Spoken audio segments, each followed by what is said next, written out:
अस्सलाम वालेकुम नाजरीन। ड्रामा सीरियल मुझे प्यार हुआ था कि नेक्स्ट एपिसोड में आप देखेंगे।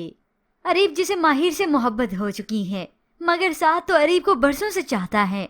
मगर उसकी सबसे बड़ी गलती ये है कि उसने कभी माहिर को अपनी मोहब्बत का इजहार नहीं किया और ना ही माहिर साथ के बारे में ऐसा कुछ सोचती है।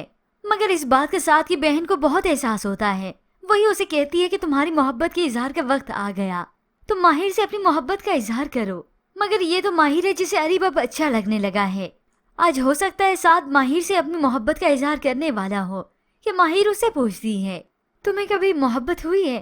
ये सुनकर साद अनजान बनने की कोशिश करता है, मगर यहाँ माहिर तो बोलती चली गई, कोई ऐसे तुम्हें अचानक से अच्छा लग गया हो? इनकार कर दिया मैंने, लेकिन बड़ी जालिम चीज है मोहब्बत। आज भी ये साद हमेशा की तरह अपनी मोहब्बत का इजहार करते करते रुक गया। मगर ऐसे में अरीब जो कि बहुत जल्द अपनी मोहब्बत का इजहार कर देता है, वो पार्टी में बड़ी बेताबी के साथ माहिर का इंतजार करता है।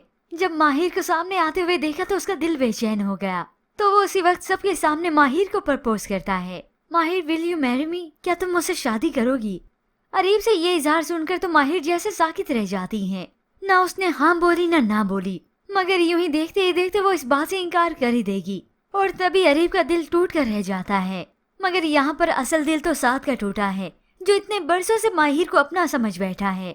साद ने तो जब से होश संभाला माहिर को अपना पाया, मगर ये माहिर ही है जो उसके दिल की ना सुन सकी और उसे अरीब अच्छा लगने लगा। व्यूअर्स, अब आने वाली साथ में आप देखेंगे अरीब जो कि माहिर को दिल जान से चाहता है, वो अपनी वालदा को फोर्स करके यहाँ रिश्ते के लिए तो ले आएगा, मगर उसकी वालदा कतई इस रिश्ते के लिए नहीं मानेगी कि तुम 2 टके की लड़की के लिए मरे जा रही हो, यहाँ रिश्ता मैं नहीं करूंगी, बस देख लिया मैंने।